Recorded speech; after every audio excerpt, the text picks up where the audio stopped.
Meus queridos irmãos e irmãs, que alegria estarmos juntos aqui mais uma vez, neste dia que o Senhor fez para nós. Em meio a tanta correria em nossas vidas, tantos barulhos, é muito bom pararmos por um instante para escutar a voz de Deus e nela repousar também os nossos corações. Porque é na palavra, meus irmãos, que encontramos a paz, o consolo e a direção. Hoje refletiremos sobre o Evangelho de Mateus, capítulo 12, versículos do 14 ao 21. Fala, Deus, que os teus servos escutam.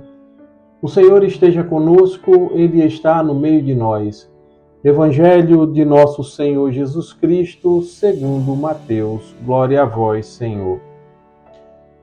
Naquele tempo, os fariseus saíram e fizeram um plano para matar Jesus. Ao saber disso, Jesus retirou-se dali. Grandes multidões o seguiram e ele curou a todos. E ordenou-lhes que não dissessem quem ele era, para se cumprir o que foi dito pelo profeta Isaías. Eis o meu servo que escolhi, o meu amado, no qual coloco a minha afeição. Porei sobre ele o meu espírito, e ele anunciará às nações o direito. Ele não discutirá nem gritará, e ninguém ouvirá sua voz nas praças.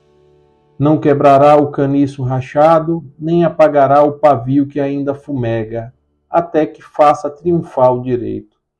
Em seu nome as nações depositarão a sua esperança. Palavra da salvação. Glória a vós, Senhor.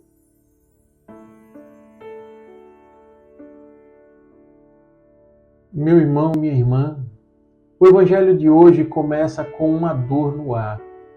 Nós vimos que os fariseus saíram e fizeram um plano para matar Jesus.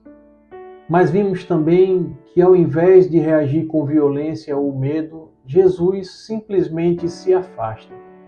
Vejam, ele não foge, ele continua sendo quem é, fiel, manso e obediente ao Pai.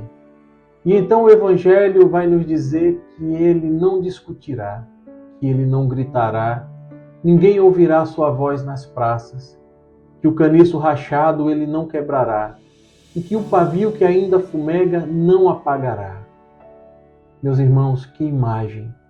Uma cana rachada, um pavio por um fio. Isso fala de mim, fala de você, fala de pessoas feridas, de pessoas cansadas, muitas vezes quase sem forças, quase se apagando. Mas Jesus não descarta a cana quebrada. Ele não apaga o pavio que ainda fumega, porque eterna é a sua misericórdia. Meus irmãos, eterna é a sua misericórdia. Esse refrão reflete o coração da Bíblia.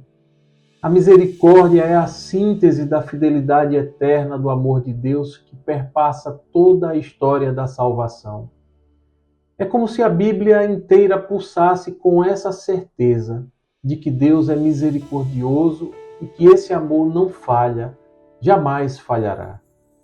E agora essa fidelidade eterna do amor de Deus se manifesta no coração do Evangelho, porque aquilo que era cantado como verdade no Antigo Testamento, e aqui eu cito o Salmo 135, que diz que eterna é a sua misericórdia, agora se cumpre em Jesus, que é a misericórdia feita carne. Ele é o eco perfeito do amor eterno de Deus.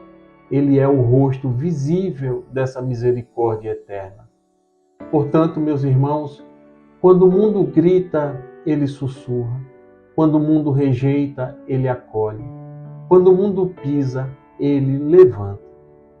E aqui é importante citar o ensinamento de São Francisco de Sales, quando diz que nada é tão forte quanto a mansidão, e nada é tão amável quanto a verdadeira força. E é exatamente isso que vemos em Jesus, forte para salvar e manso para não ferir. Talvez hoje, meu irmão e minha irmã, você esteja como essa cana rachada. Talvez você se sinta por um fio prestes a apagar. Talvez você se sinta fraco, cansado e talvez até invisível. Mas não desista. Jesus não vai te apagar. Ele não vai te quebrar. Ele veio exatamente por você e por mim. Ele não vai gritar contigo, não vai te forçar, mas ele vai te carregar no colo e te renovar na mansidão, porque eterna é a sua misericórdia. Meu irmão e minha irmã, deixe essa palavra entrar no teu coração. E se você hoje sente que já não pode mais, que não consegue mais, lembre-se disso. Jesus não desiste de quem está por um fio. Ele recomeça a partir do que ainda fumega, de uma simples chama, e transforma a fragilidade dessa chama em vida. Amém. Se esta palavra tocou o seu coração, se você sentiu que Jesus falou com você neste dia, com mansidão, com misericórdia e com esperança, não guarde a graça só para você, meu irmão e minha irmã. Você pode ser canal da graça para alguém que está sofrendo em silêncio, alguém que se sente por um fio, alguém que se sente como uma cana rachada ou talvez como um pavio prestes a apagar. Envie esta mensagem, meus irmãos. Envie como quem oferece um braço amigo, como quem estende a mão no escuro, como quem diz com o coração: Deus não desistiu de você. Pode ser justamente esta palavra que acenda de novo a chama da fé em alguém. E evangelizar é exatamente isso. É passar adiante o que primeiro acendeu em nós. Então não tenha medo. Não tenha medo de ser ponte entre Jesus Cristo e os corações feridos. Envie, compartilhe, semeie e deixe que o Espírito Santo faça o resto. Louvado seja nosso Senhor Jesus Cristo, para sempre seja louvado. Estivemos reunidos e permaneceremos unidos em nome do Pai, do Filho e do Espírito Santo. Amém. Santo dia, graça e paz.